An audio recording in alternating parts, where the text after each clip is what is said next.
nice guy. He kept coming back to us and sitting at our table, and he came back to us when he thought we were leaving and said, I hope you guys have a good night. It was nice to meet you. They were aggressive. They wanted to start a conversation. It had nothing to do with actually wanting to talk to me or get to know me.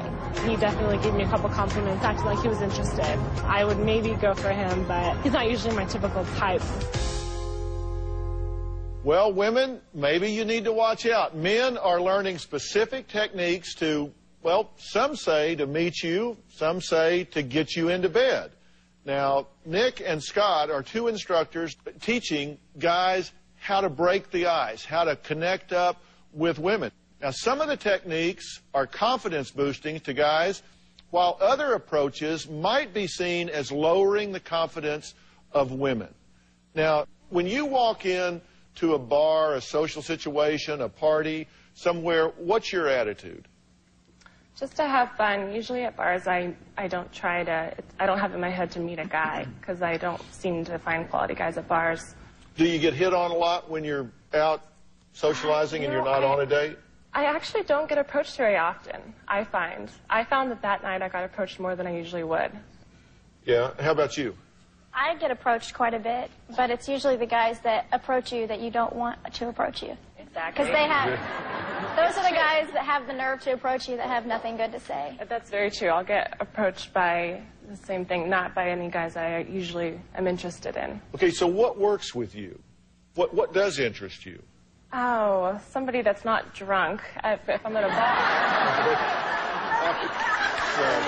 get that? Okay, so you want somebody vertical and not puking. That usually helps. What worked out of these guys that you met in the club? Telling a story, I guess. You guys made up stories to tell. They were based on true stories. Based on the real experiences. That's when we took them off into groups and taught them how to deliver those stories, and in a way that's interesting and attractive. Nick, what would be a really good way that you would approach one of these two? I would probably come in and either ask their opinion on something or just state an observation of something that might be interesting. Like, I mean, in the back of their minds, women will know that when I come over, it's not always just to get their opinion, but I'm trying to start a conversation in a sort of a neutral, non-threatening way. Their idea is a very good one. Men need to go to school to learn how to approach women. okay, because they're just kind of polishing their game up, right? Yeah. Exactly. So they can present better. Right. Because you guys polish up to present. How long do you get ready before you go out? Hour. An hour. Okay, you'll spend an hour like doing your hair and makeup and picking your clothes and all of that kind of stuff. So you're going out to present as well. Right. So what actually worked on you? Well, he talked about his our hands, and how our fingers were long and short for a reason. I don't know, that caught my attention. It's a routine that we use to basically, once you open, you have to keep talking at some point. So And usually we have observations that we can make that are sort of been tested in work, and then it begins a whole other conversation that makes it seem natural to stay there, even though what you talked about before, the opinion or whatever, ran out. He made it interesting, so we would ask questions and get more interested in him, but he never really talked about himself, which wasn't a good thing. Okay. What worked with you? When Charlie came over and started with the story, and I was immediately interested, because he wanted to know my opinion, and it was just a great icebreaker. I've never been approached that way before. Usually it's, you know, come here often, or wow, you're beautiful, and it's like, oh, I've heard that. But this was different, and definitely all of our attention, we all wanted to know the story, and it was kind of nice that he wanted to hear our opinion, and he was a good actor. I really believe he wanted to know my opinion.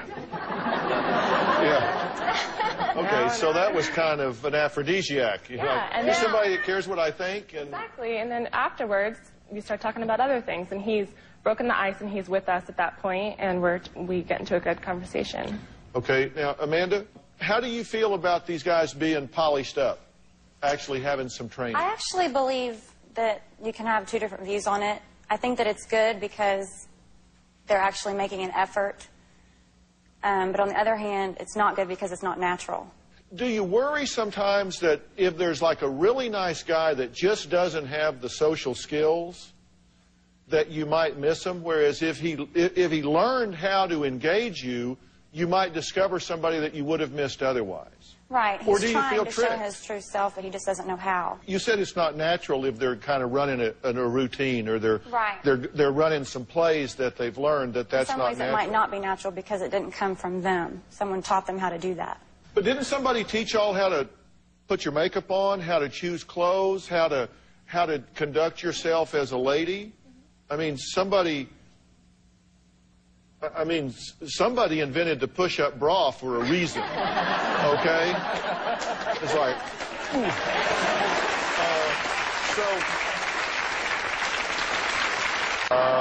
thanks to all my guests today. For more tips on all of this and how you can be aware of what's going on in your social world, go to drphil.com.